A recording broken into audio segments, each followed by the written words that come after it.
इस भाई ने एक बहुत अच्छा काम कर दिया। जिन जिन लोगों को ये जानकारी नहीं थी, जो पाखंड आन उपासना में सहयोग अयोध्या में भंडारा लगाकर सतलोक आश्रम मैनेजमेंट हरियाणा ने किया, उन भाई बहनों तक इन्होंने मेरा ये वीडियो भेज दिया अपने वीडियो के माध्यम से। देखो, परमात्मा ऐसे बुद्धि भ्रष्ट करता है जीव की। परमात्मा ने इस भाई की बुद्धि ऑफ कर दी। इसकी बुद्धि को परमात्मा ने हम बाकी संगत वालों को समझाने के लिए बुद्धि भ्रष्ट कर दी। अब आप ये कहोगे कि भगत जी परमात्मा थोड़ी बुद्धि भ्रष्ट करता है, बुद्धि तो काल भ्रष्ट करता है। भाई ये समर्थ है, ये भगवान है, ये कुछ भी कर सकता है। अरे जब इसने काल की बुद्धि भ्रष्ट कर दी तो इन 2 कोटि के जीवों की क्या औकात है। जिस काल ने दुर्गा को सख्त हिदायत दे रखी है कि अगर मेरा भेद किसी को दे दिया कि मैं काल हूं, मैं कहां रहता हूं, मैं क्या करता हूं, तो मेरे से बुरा कोई नहीं होगा। और उस काल ने अपने तीनों पुत्रों ब्रह्मा विष्णु महेश को भी अपना भेद नहीं दे रखा। इतना साइलेंटली रहता वो, गुप्त रूप से सबको धोखे में रख के। और जब महाभारत के युद्ध में श्री कृष्ण जी में भूत की तरह प्रवेश करके जब वो गीता का उपदेश देने लगा, तो सतगुरु रामपाल जी भगवान ने उसकी बुद्धि भ्रष्ट कर दी। जो दूसरों को कह रहा था कि मेरे बारे में मत बताना कि मैं काल हूं, और सतगुरु रामपाल जी भगवान ने उसकी ऐसी बुद्धि भ्रष्ट कर दी, उसने खुद का ही अपना भेद खोल दिया।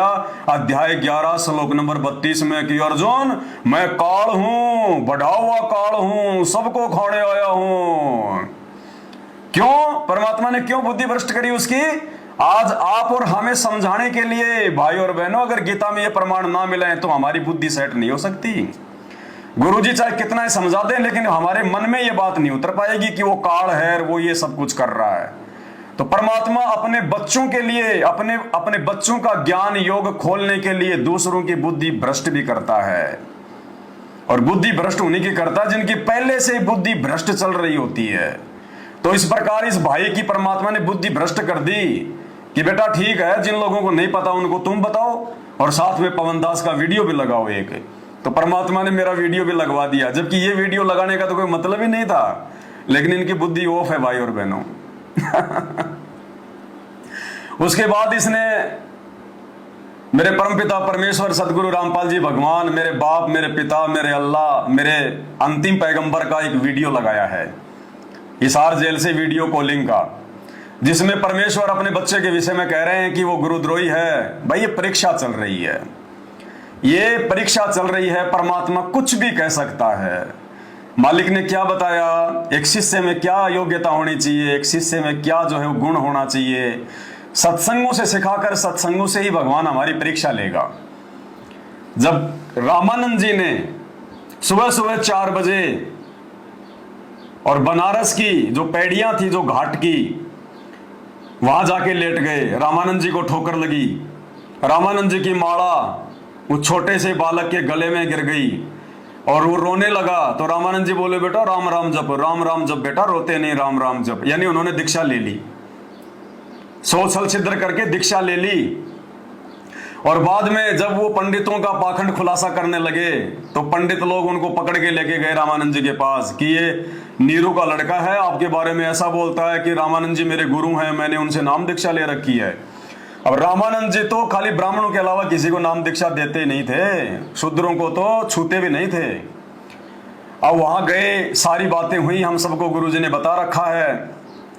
और रामानंद जी ने जब उनसे पूछा कि तू कौन है, तो परमात्मा ने कहा कि हे रामानंद राम हम, हे रामानंद सृष्टा में और सृष्टि हमारे तीर, दास गरीब अधर बसूं मैं अविगत सत्य कबीर, हम ही अलख अल्लाह हैं कुतुब गोस और पीर, गरीब दास खालिक धनी मेरा नाम कबीर।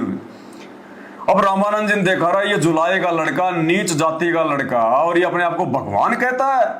रामानंद जी उनको गालियां निकालने लगे भगवान को ना पहचान के।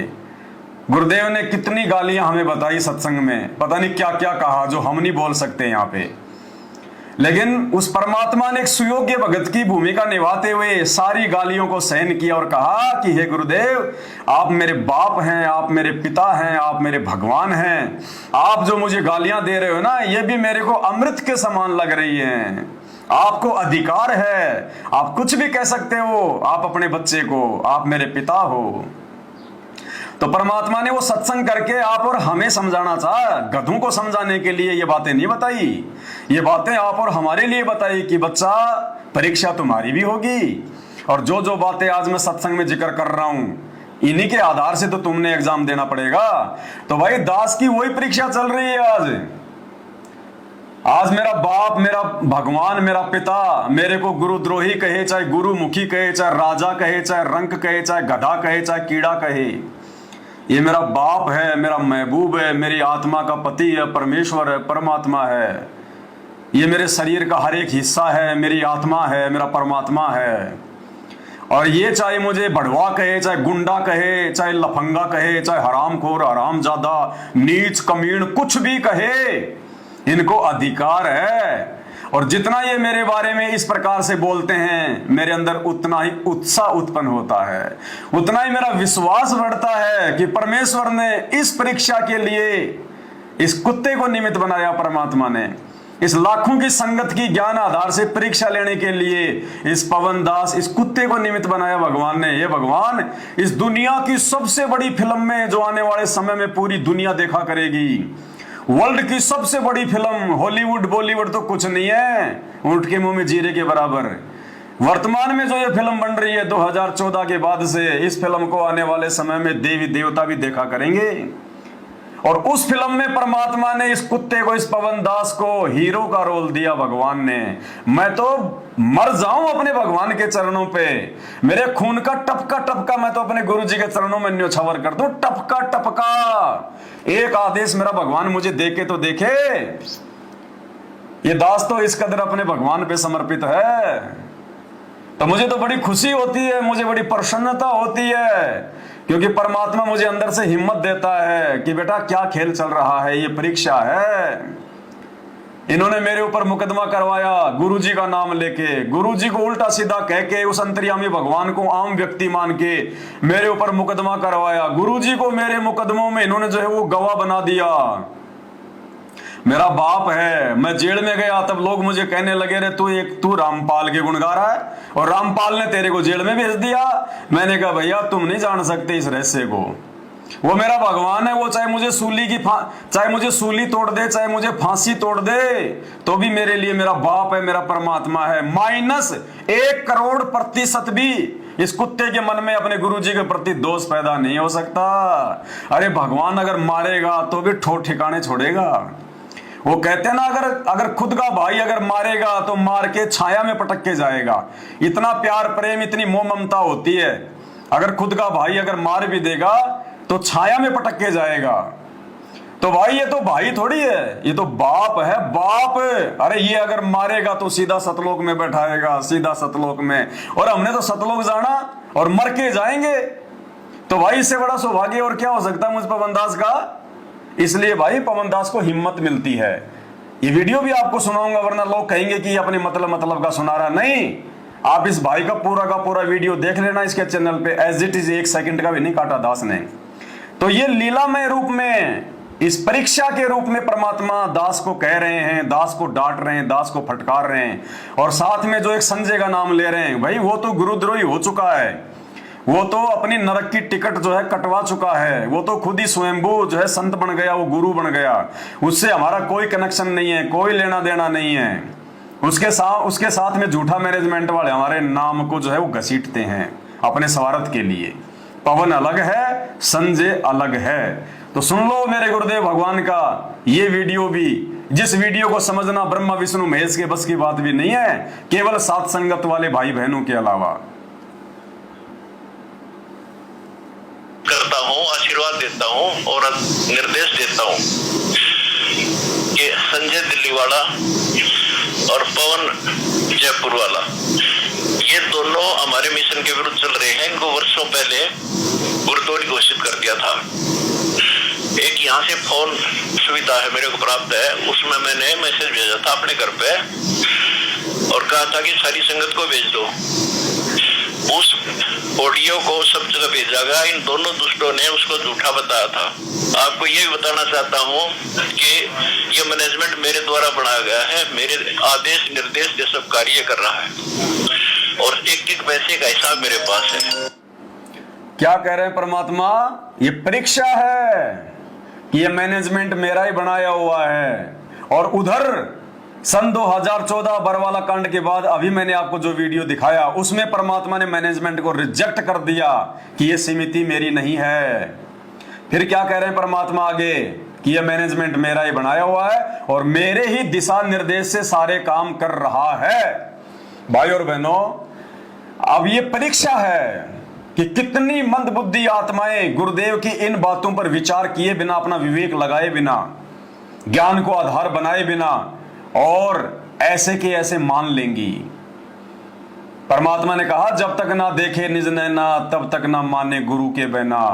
और गुरु यदि आपको साक्षात आदेश भी दे दे और वो आदेश यदि गुरु जी के ज्ञान से मेल नहीं खा रहा है तो परमात्मा ने ये नहीं कहा कि आंख बंद करके फॉलो कर लेना। परमात्मा कहते हैं उसके ऊपर विचार विमर्श करना, वो परीक्षा होगी, परीक्षा। आगे आपको वो वीडियो भी दिखाएंगे, वीडियो भी सुनाएंगे आपको कि कैसे अपने गुरु जी के आदेशों के ऊपर विवेक लगाना होता है। तो भाई और बहनों, इस वीडियो में गुरुदेव कह रहे हैं कि जो भी काम मैनेजमेंट कर रहा है मेरे दिशा निर्देश से कर रहा है, मेरे आदेश से कर रहा है। तो भाई परमात्मा अपने ही वचनों को कैसे तोड़ेंगे? अरे जो भक्ति विधान परमात्मा ने 27 साल से सत्संग कर करके बना दिया, वो सत्संगों में रिकॉर्ड हो चुका है। भगवान ने नियम बना दिए कि मेरा भगत यदि उपदेश लेना है, यदि संत रामपाल जी का भगत कहलाना है, मोक्ष प्राप्त करना है, तो मेरे भगत ने कोई भी गेम नहीं खेलना, कोई भी खेल कूद नहीं करना, ताश भी नहीं खेलना, क्रिकेट का मैच भी नहीं देखना, ताश खेलने वालों के पास भी नहीं बैठना। और दूसरी तरफ भगवान हमारी परीक्षा के लिए जेल से इस वीडियो में क्या कह रहे हैं कि मैनेजमेंट जो भी कुछ कर रहा है मेरे आदेश से कर रहा है। तो भाई सतलोक आश्रम मैनेजमेंट ने तो गांव धनाना, जिला सोनीपत हरियाणा में 50 लाख रुपए से धनाना गांव वालों के लिए बैडमिंटन का स्टेडियम बना दिया, स्टेडियम। तो क्या वो भी सतगुरु रामपाल जी भगवान के आदेश से हो रहा है? अरे होगा आदेश से, हमें कोई लेना देना नहीं है, लेकिन हमें आदेश नहीं दिया भगवान ने। जिनको आदेश दिया वो मानो, जो आदेश लेके आया है वो करो, वो उसकी परीक्षा है। लेकिन हमारी परीक्षा क्या कहती है? हमारी परीक्षा ये कहती है, गुरुदेव का ज्ञान आधार ये कहता है कि आपने किसी भी दूसरे या तीसरे व्यक्ति की उस बात को बिल्कुल भी स्वीकार नहीं करना है जो बात उस व्यक्ति के मार्फत आपको बताई जा रही है कि आपके गुरुजी ने यह आदेश दिया है, आपके गुरुजी ने आपके लिए यह आदेश दिया है। हमने केवल अपने गुरुदेव के द्वारा साक्षात जो आदेश दिया जाए, भगत का यह कर्तव्य है कि उसने उसी को मानना होता है। और यदि कोई हमारे गुरुजी की गैर हाजिरी में उनका नाम लेकर आदेश दे रहा है तो भक्ति विधान फिर यह कहता है, तत्व ज्ञान यह कहता है कि जो आदेश आपको दिया जा रहा है आपके गुरुजी के नाम से, उस आदेश को आप अपने गुरुजी के सत्संगों से मेल करो कि आपके गुरुजी के सत्संगों से वो आदेश मेल खा रहा है या नहीं खा रहा है। अगर आपके गुरुजी के सत्संगों के या आपके गुरुजी के नियमों के विरुद्ध वो आदेश है तो वो आदेश उस भगत ने हरगिज नहीं मानना, चाहे ब्रह्मा विष्णु महेश आके क्यों ना दें। तो भाई ये जो वीडियो में बोला जा रहा है कि मैनेजमेंट जो भी कुछ कर रहा है मेरे आदेश से कर रहा है, और दूसरी तरफ उसी मैनेजमेंट ने गुरुजी के नियमों के खिलाफ, भक्ति के खिलाफ, गुरुजी के सत्संगों के खिलाफ और धनाना गांव में बैडमिंटन खेलने के लिए 50 लाख का स्टेडियम बना दिया। कभी बीजेपी को वोट डलवा रहा है तो कभी कांग्रेस को वोट डलवा रहा है, जो परमात्मा के सत्संगों के खिलाफ है। राजस्थान के पुलिस एनकाउंटर में मारे जा चुके गैंगस्टर, हिंदी में कहते हैं गुंडा, आनंदपाल सिंह की सीबीआई जांच का समर्थन, और राजस्थान के अजमेर में राजपूत करणी सेना की रैली में 5 लाख रुपए का चेक सतलोक आश्रम के द्वारा उनको दिया जाता है। ये मर्यादाओं के खिलाफ है। और एक संत, एक जगत गुरु, वो परमात्मा अगर गैंगस्टरों का सपोर्ट करेगा तो भक्ति क्या आसाराम करवाएगा? ये परीक्षा है, परीक्षा। भाई इस परीक्षा में अब की बार हमें फेल नहीं होना है। परमात्मा ने ज्ञान अगर ढंग से ठोक बजा के दिया है तो परीक्षा भी वर्तमान में ठोक बजा के लेगा। तो परमेश्वर का ये जो वीडियो है, ये वो परीक्षा है, वो परीक्षा। अब ये तो अंतर्यामी है, इनको तो सब कुछ पता है। भाई एक बात बताओ, परमात्मा अंतर्यामी है, जानी जान है, सब कुछ जानने वाला है, लेकिन लीला क्या करता है परमात्मा? हम जब आश्रम में जाते हैं तो गुरुदेव हमसे पूछते हैं, बेटा तेरा नाम क्या है? क्यों भाई? भगवान है, परमात्मा है, तो क्या इनको हमारे नाम का नहीं पता? इनको तो हमारे असंख्य जन्मों के नाम का पता है। फिर भी परमात्मा एक आम व्यक्ति की लीला करता है कि बेटा नाम क्या है। कोई व्यक्ति जाके इनके सामने रोता है तो ये अंतर्यामी भगवान सब कुछ जानने वाला उससे पूछेगा कि बेटा क्या दुख है, क्या तकलीफ है बेटा। एक समय की बात है, सन 2014, जब मैं भी गुरुदेव के दर्शन करने के लिए लाइन में लगा हुआ था और वहीं खड़ा हुआ था जहां पे परमात्मा जी दर्शन जो है वो देते हुए जो है आगे बढ़ रहे थे।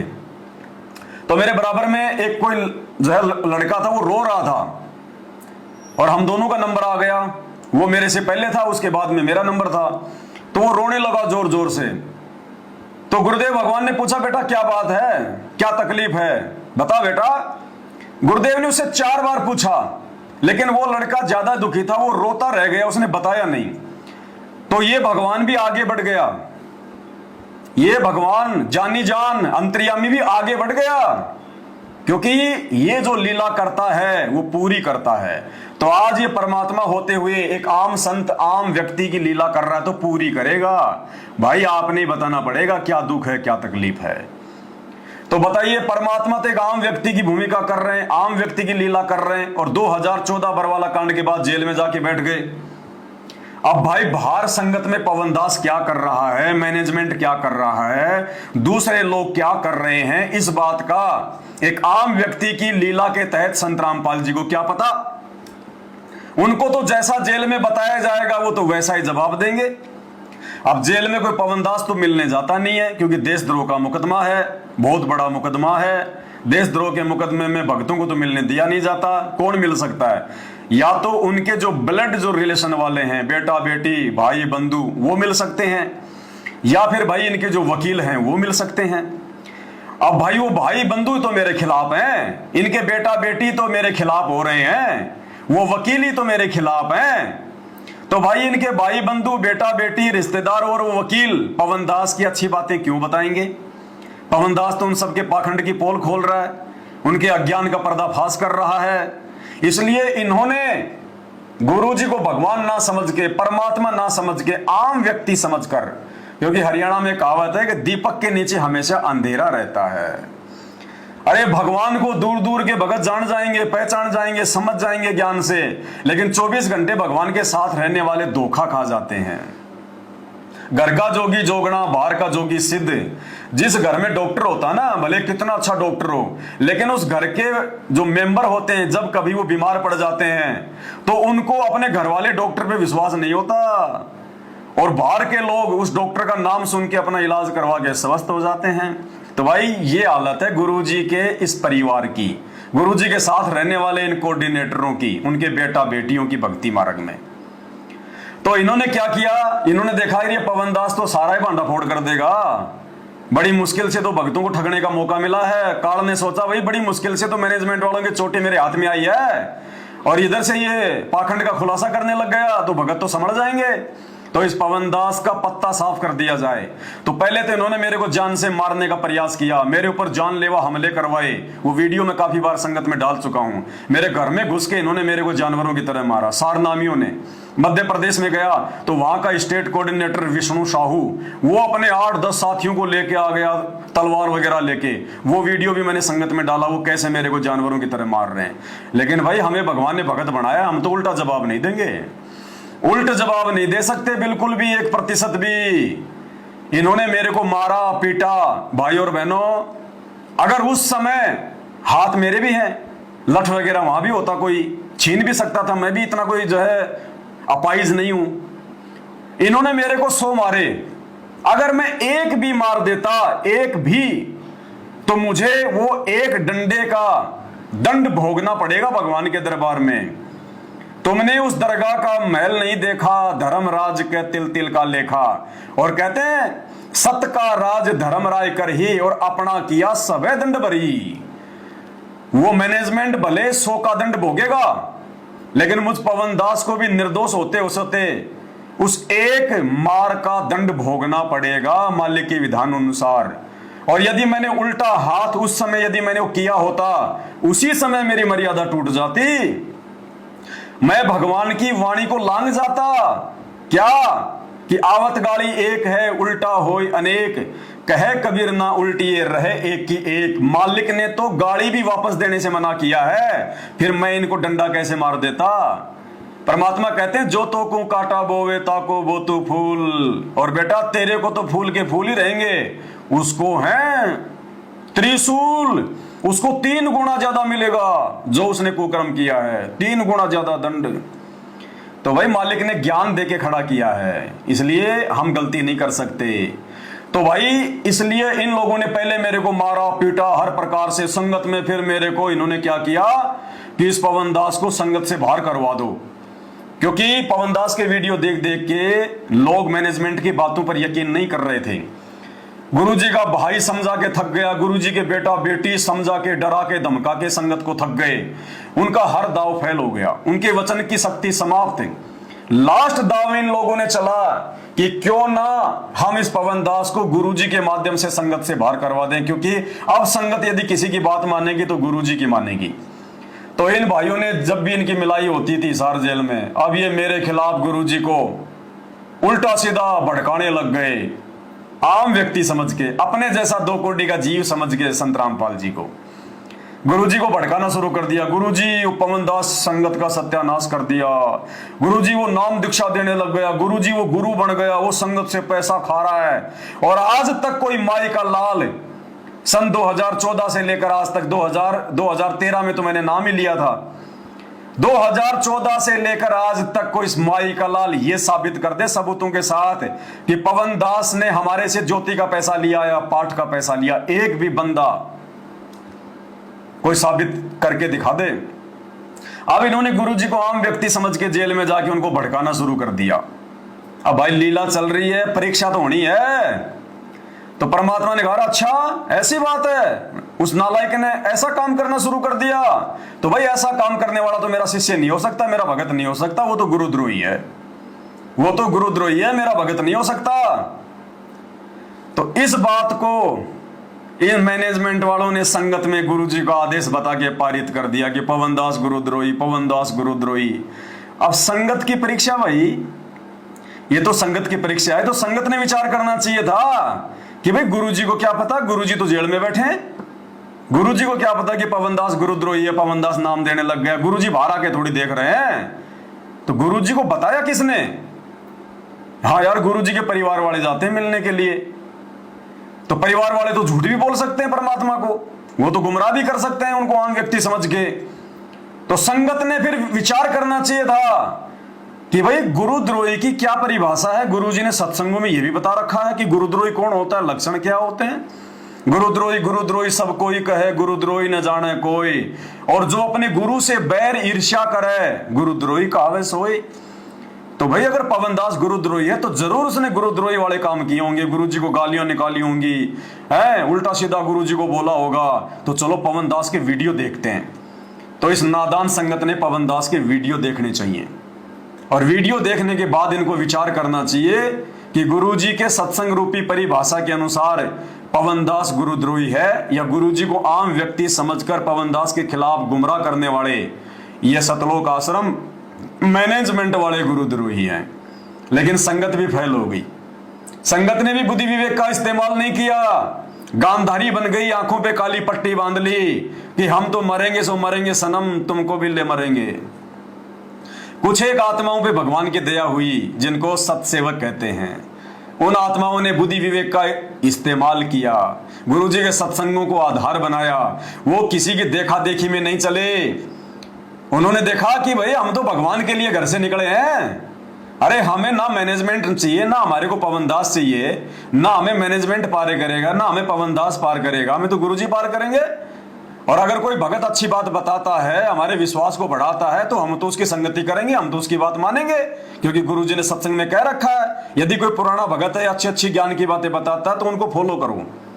तो ये संगत ने विचार करना चाहिए था कि पवन दास कौन है, ऐसा क्यों उसको गुरुद्रोही कर दिया गया, ऐसा उसने क्या कर दिया।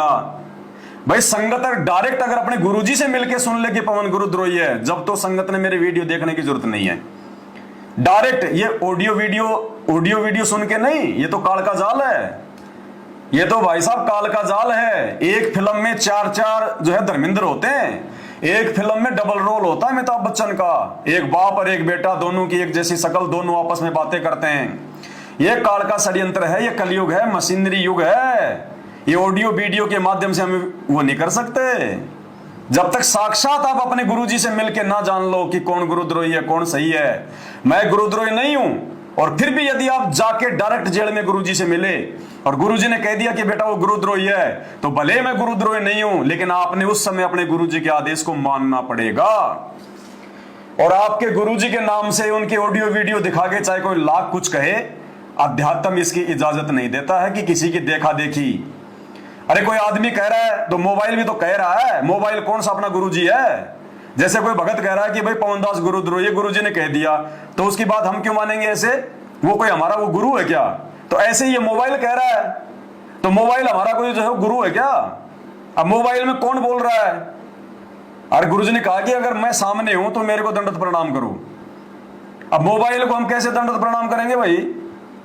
तो ये बुद्धि विवेक की संगत की भाई बहनों, ये परीक्षा थी, और परमात्मा ने इस दास को निमित्त बनाया इस परीक्षा के लिए, गुरुदेव भगवान ने। अरे भैया गुरुद्रोही क्या होता है तुमने देखे नहीं, तुमने गुरुद्रोही। अरे गुरुद्रोही अगर देख लो ना तो तुम्हारे वो 4 दिन तक खाना भी अच्छा नहीं लगेगा। वो तुम्हारे गुरुजी के खिलाफ इतना उल्टा सीधा गाली गलौज पता नहीं क्या क्या बोलेगा। हरियाणा में जाके कभी गुरुजी का जिक्र करना, कभी हिसार में जाओ, कभी जाओ रोहतक में, सोनीपत में, तो वहां पे संत रामपाल जी का जिक्र करना कि संत रामपाल जी भगवान है, ये परमात्मा है, ये राम के राम है। फिर तुम्हें पता चलेगा कि गुरुद्रोही कौन होता है। जब वो गालियां निकालेंगे तुम्हें और गुरुजी को, तब पता चलेगा कि गुरुद्रोही क्या होता है। तो भाई ये संगत की परीक्षा है, इस दास की परीक्षा है, मेरे सत्सेवक भाई बहनों की परीक्षा है, और उधर से उस मैनेजमेंट की परीक्षा है।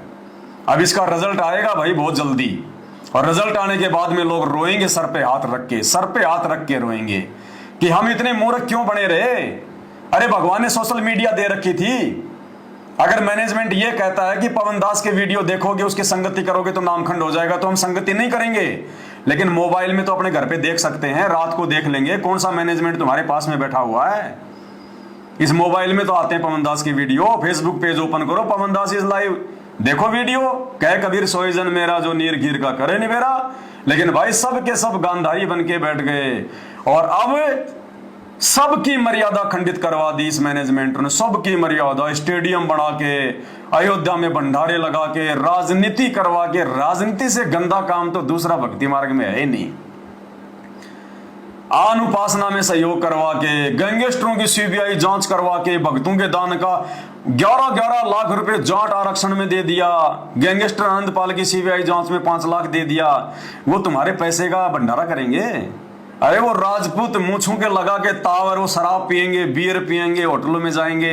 वो जाट आरक्षण समिति वाले वो हुक्का पिएंगे, तमाकू पिएंगे। सबकी मर्यादा खंडित करवा दी, सबकी मर्यादा, तुम्हारे दान धर्म का सबका दुरुपयोग करवा दिया। क्यों? क्योंकि तुम लोगों ने ज्ञान को आधार ना बना के इस परीक्षा के टाइम में उन कुपात्रों पर आंख बंद करके विश्वास कर लिया। तुमने उन कुपात्रों को ज्योति पाठ और दान का पैसा दिया। आने वाले समय में ये जो युग परिवर्तन 2028 शुरू हो चुका है, जगत वालों से ज्यादा दुर्गति संत रामपाल जी के भक्तों की होगी, जिन्होंने गांधारी बनने का सबूत दे दिया है। तो भाई ये परीक्षा चल रही है। तो इस वीडियो के ऊपर ये विश्लेषण करना दास के लिए बहुत जरूरी था, क्योंकि ये मेरा भगवान है, मेरा परमात्मा है। ये मुझे कुछ भी कहे, चाहे मैं गुरुद्रोही हूं या नहीं हूं, लेकिन मैं इनका हूं, इनका। और जब कोई इनका हो जाता है, उसी को ये बोलता है। ये काल के जीवों को नहीं डराता, काल के जीवों को नहीं धमकाता, काल के जीवों को कभी डांट नहीं मारता भगवान। भगवान उसी को डांट मारेगा जिससे भगवान प्यार करता है, सबसे ज्यादा जिससे प्यार करता है। अरे आप अपनी पत्नी को धमकाओगे, मान लीजिए कभी आपका मूड खराब हो गया या और कोई बात हो गई, तो आप अपनी पत्नी के ऊपर गुस्सा निकालोगे, आप अपनी पत्नी को डांटोगे, धमकाओगे, या आप जो है मतलब पड़ोसी की पत्नी को जाके धमकाओगे। अगर पड़ोस वाली को धमका दिया ना तो शाम पहले मुकदमा तैयार है, तुम्हारा मुंह फोड़ देंगे। अपनी वाली को चाहे कभी भी धमका लो, कभी भी कुछ कह दो, वो बेचारी कुछ नहीं कहती, क्योंकि उसने तो उसके साथ में रहना है। तो इसी प्रकार भाई परमात्मा जो है वो काल के जीवों को नहीं छेड़ता, वो काल के जीवों को कुछ नहीं कहता। काल के जीवों को तो परमात्मा वो जैसा कहेंगे वैसा हाँ करके, हाँ ठीक है ठीक है ठीक है, कर लो कर लो, उनको तो वो खुश रखता है। अगर वो काल के जीव नाराज हो गए तो संगत का सत्यानाश कर देंगे। आज अगर मैनेजमेंट नाराज हो गया, गुरुजी ने अगर सीधा सीधा कह दिया अंतर्यामी भगवान ने कि गधो तुमने क्या कर दिया रे नालायको, अरे हराम खोरो, तुमने ये अनुपासना में सहयोग कर दिया, मैंने कौन से दिन कहा था कि तुम जाके अयोध्या में जो है तुम वो भंडारा करो, अरे नालायको तुमने तो पाखंड पूजा को बढ़ावा दे दिया। अरे ये वैष्णो देवी, केदारनाथ, बद्रीनाथ, हरिद्वार तो मेरे रहते सहते भी थे। जब मैं आश्रम में था उस समय भी तो वहां पे मेले लगते थे, उस समय तो मैंने कोई भंडारा नहीं लगवाया। अरे मेरे रहते सहते भी तो हरियाणा में इतने गैंगस्टर हैं, इतने माफिया हैं, उनके एनकाउंटर होते थे। मैंने तो कभी नहीं कहा तुम भक्तों से कि जाके उनको 5 लाख रुपए दो, उनकी सीबीआई जांच का समर्थन करो। अरे नालायकों, मेरे आश्रम में रहते सहते भी तो हरियाणा में जाट आरक्षण होते थे। मैंने तो कभी भी नहीं कहा तुमसे कि जाके तुम उनके धरनों में 11-11 लाख रुपए दो, तुम उनका सहयोग करो। है अरे नालायकों, मैंने तो कभी नहीं कहा कि तुम बीजेपी को वोट दो और तुम कांग्रेस को वोट दो। 28 साल हो गई, आज तुमने ये क्या कर दिया। तो ये मैनेजमेंट वाले ये काल के जीव हैं और कहते हैं काल को जीव कहीं नहीं माने, कोट सुने जो ज्ञाना। और जैसे आग और जैसे लाख अग्नि में पिंगले, बिछुड़ते काट समाना। कोटि वर्ष करो संगत संतों की, पत्थर का जल में क्या बीजे। एक चंदन बन में रंग ल्या दे, पस बांस बिटम्बी ना सीजे। और परमात्मा कहते हैं जैसे सर्प चंदन लिपटाई, तन भया शीतल पर विष नहीं जाई। जैसे अग्नि काष्ठ के माही, व्यापक है पर दिखत नाही। ऐसे काम देव प्रचंडा, व्यापक सकल दीप नौखंडा। परमात्मा कहते हैं जैसे लकड़ी होती है, काठ है, उसके अंदर क्या होती है, आग होती है बहुत भयंकर। आप उसको माचिस लगाओ, धधक धधक के वो लकड़ी जलेगी। वो आग उसके अंदर ही थी, लेकिन माचिस के लगे बिना वो दिखाई नहीं दे रही थी। इसी प्रकार ये काल के जीव हैं, जितने भी ये मैनेजमेंट वाले, गुरुजी के बेटा बेटी, भाई बंधु रिश्तेदार, ये कोऑर्डिनेटर, सब के सब ये काल के जीव हैं। और इन काल के जीवों को जरा सा छेड़ दो, फिर देखो आप इनकी हरकत जो इन्होंने की है संगत में। तो भगवान को पता है कि ये काल के जीव हैं, इनको छेड़ना उचित नहीं है, नहीं तो संगत में आग लगा देंगे। संगत माही कुसंगत उपजे, जैसे बन में बास, आप घिस घिस आग लगा देकर बन खंड का विनाश। तो परमात्मा इनको पुचकार पुचकार के अपना काम निकाल रहे हैं कि बच्चों अभी मेरी संगत नादान है, ज्ञान को आधार बना नहीं रही सात संगति के अलावा, और अगर मैंने तुम्हें कुछ कह दिया तो तुम तो मेरी सारी संगत की ऐसी की तैसी कर दोगे। इसलिए परमात्मा अपने उसी बच्चे को धमकाता है जिस बच्चे पे भगवान को विश्वास होता है कि ये मुझे समझ गया, मुझे पहचान गया, ये मेरे हर संकेत को जानने लग गया, मेरा बच्चा मुझे छोड़ के नहीं जाएगा, मेरी बातों का वो बुरा नहीं मानेगा, उल्टा भाई बहनों को समझाएगा। इसलिए मेरा बाप मुझे गुरुद्रोही कह रहा है और मुझे स्वीकार्य है। ये मुझे लाख बार कहे मुझे स्वीकार्य है। मुझे उतना ही मजा आता है, उतना ही आनंद आता है जब जब मैं इनके मुख कमल से सुनता हूं गुरुद्रोही गुरुद्रोही गुरुद्रोही। तो ये वीडियो भी आप सुन लो, नहीं तो भाई कहेगा कि पवनदास ने मतलब की चीज नहीं सुनाई।